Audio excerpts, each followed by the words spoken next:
Toxic, KOSers, dumb.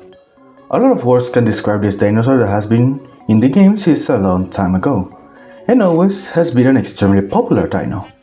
But, how good is it? Does its reputation stand with its viability? Let's get right into it, shall we? I think I have to say some things that I didn't explain last video and I think I should. First, explaining the tiers for those who may not understand them. Good is basically the best of the best. As good matchups, it's always the first option to pick for its respective niche or playstyle.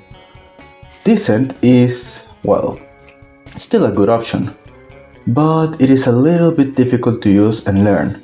Still a good choice for a different playstyle.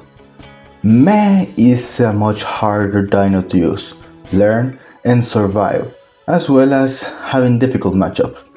I'm not counting 1v1s with these matchups, only counting the realistic matchups you are most likely to find. Because in last video some people would say, actually, Pachyrhino and Acro, if both killed, is a 50-50. It's extremely rare to find a lone Pachyrhino. They're usually in herds and not even a full pack of Acros can kill that. Mediocre are dinos that are hard to use effectively or forgettable. You almost never see these because they are outclassed to a point of no return. And bad? Why would you choose this? Also, in terms of social dinos, I will take account of the usual skill you find in this dino and the individual. So, for example, let's say Giganotosaurus might have good stats and matchups, enough to put it in good. But then you see the kind of players Giga has and you just cry inside. Anyways, with that out of the way, let's see the real animal. Allosaurus fragilis was a medium-sized theropod from the late Cretaceous from 156 to 151 million years ago, in what is now North America. But the entire genus Allosaurus was found throughout North America and Europe. In average, they were 8.5 meters in length and 1.7 tons, but the largest specimens of Allosaurus fragilis were 9.7 meters in length and 2.3 to 2.7 tons. This is one of the most famous dinosaurs because of its iconic appearance and extensive distribution, being one of the most common dinosaurs found in other parts of the planet during that time and especially for the Morrison Formation. Not to mention the Cleveland and Lloyd Dinosaur Quarry, believed to be a predator trap that has 76 dinosaurs and 43 of them being Allo, and its multiple appearances in documentaries like Walking with Dinosaurs, The Ballad of Big Al, which by the way is probably the most famous specimen of Allosaurus, Planet Dinosaur and Dinosaur Revolution, and in films like Jurassic World, Battle at Big Rock, and The Valley of Wanji.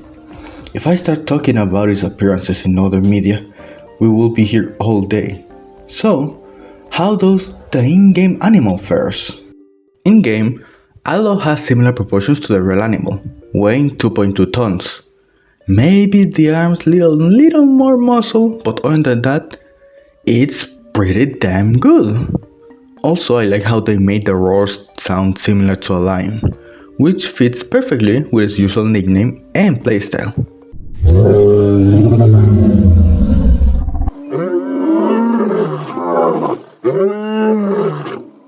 They went for the usual pack hunter that we all know and love. It has pretty good damage and amazing bleed, which it uses for tackling its preferred food, Diplo.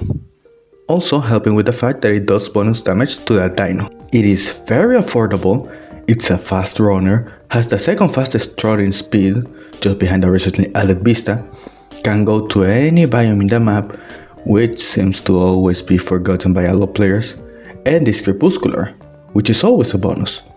All balanced through medium resistances across the board, and unlike Acro, Allo can hunt a big portion of other creatures pretty reliable like Entro, Gali, Diablo, Proto the sequel, Pachycephalo, Centauro if skilled enough, and Carno if the Carno sucks. All of these can be defeated easily in a pack. However, it still has a problem that I didn't talk about in the Acro video and is extremely important. Allo has the same problem of Acro, or most pack hunters for that matter: teamwork. You see, there are these things, little inconveniences that many pack dinos lack. Brain cells.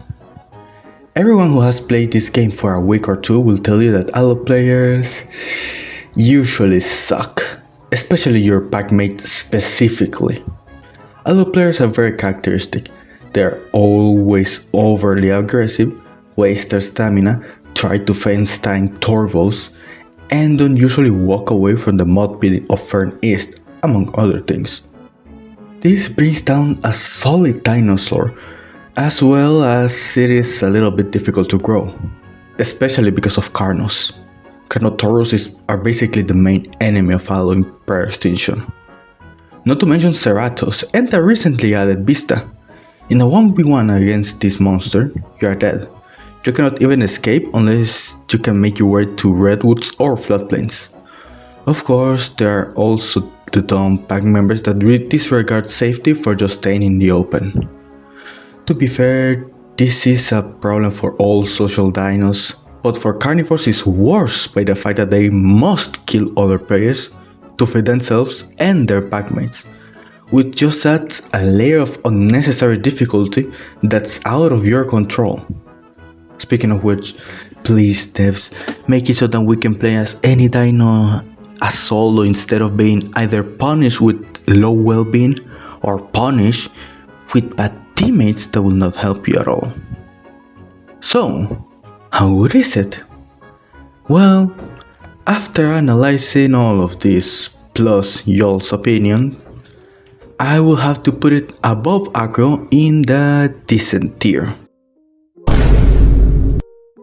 Even with all of its problems, you can go with friends and have a fantastic time. I mean, everyone has Allo, so that helps. Anyway, I hope you liked this video. If you have a different opinion about Allo's placement, please put it in the comments below. Have a good one and Dios mío, qué frío hace.